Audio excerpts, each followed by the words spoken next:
Oke, Assalamualaikum warahmatullahi wabarakatuh. Perkenalkan di sini nama saya Muhammad Anas Alirsyad dengan NIM 106. Di sini kita akan membahas tentang teori biologis tentang penuaan. Penuaan adalah proses alami yang dialami oleh semua makhluk hidup, ditandai dengan perubahan biologis dan fisiologis yang mempengaruhi kesehatan dan fungsi tubuh.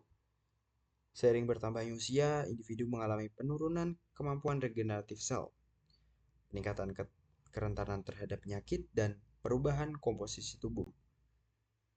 Dalam cakupan bahasan secara biologis, penuaan itu berfokus pada dua teori penting, yaitu teori terprogram dan teori kerusakan.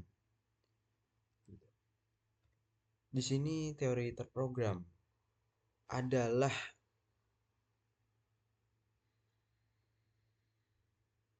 lebih marah pada menyiratkan bahwa penuaan itu mengikuti jadwal biologis.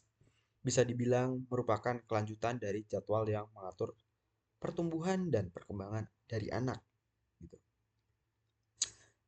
Teori terprogram ini terdiri dari beberapa teori. Yang pertama adalah fenomena Hayflick, di mana dalam fenomena ini lebih membahas tentang sel somatik yang memiliki batas pembelahan sekitar 40 sampai 60 kali.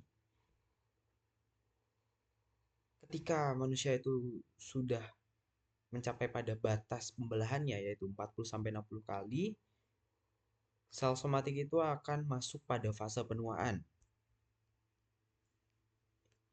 yang diakibatkan oleh pemendekan telomer. Lalu yang kedua adalah teori telomerase. Telomerase merupakan sebuah enzim yang memperpanjang telomer, memperlambat penuaan.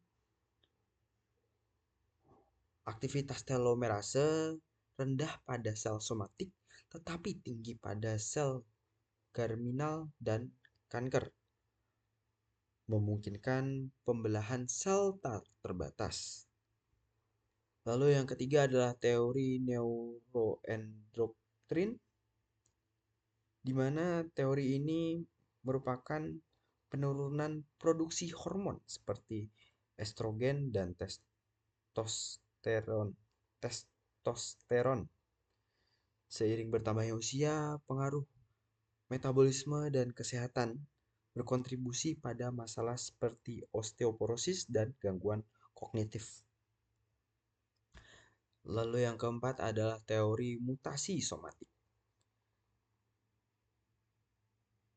Pada teori ini lebih membahas pada akumulasi pengobatan dalam DNA sel somatik dapat menyebabkan kerusakan fungsional, yang mana dipicu oleh faktor lingkungan atau kesalahan replikasi pada DNA yang berkontribusi pada penyakit degeneratif.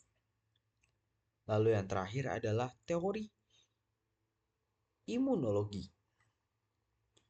Pada teori ini membahas tentang penurunan fungsi sistem imun atau imunosenes, yaitu meningkatkan kerentanan terhadap infeksi dan penyakit autoimun, serta berkontribusi pada perkembangan penyakit kanker.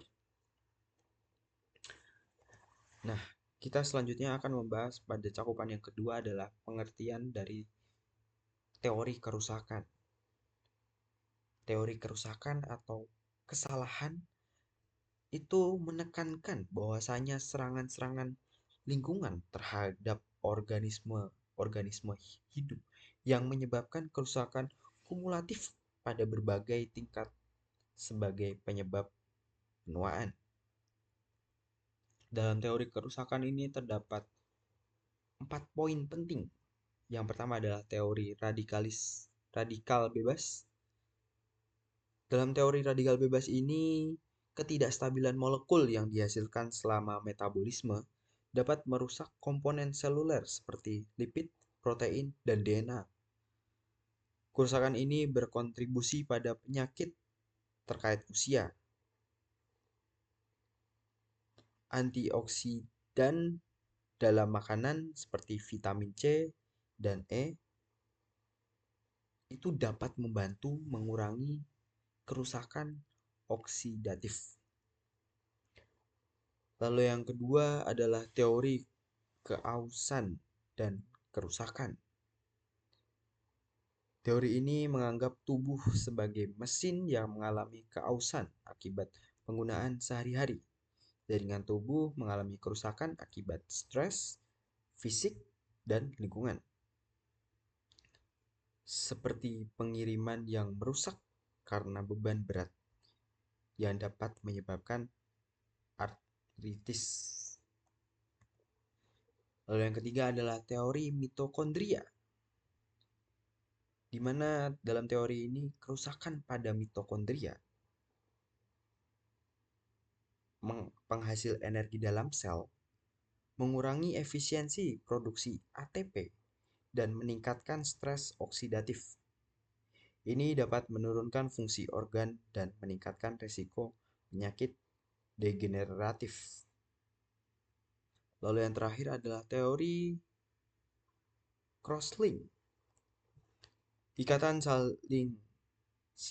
silang antara protein dalam jaringan ikat terjadi seiring bertambahnya usia, sehingga mengurangi elastisitas jaringan, yang mana hal ini berdampak pada berbagai sistem tubuh, termasuk kulit yang mulai keriput dan pembuluh darah yang kaku.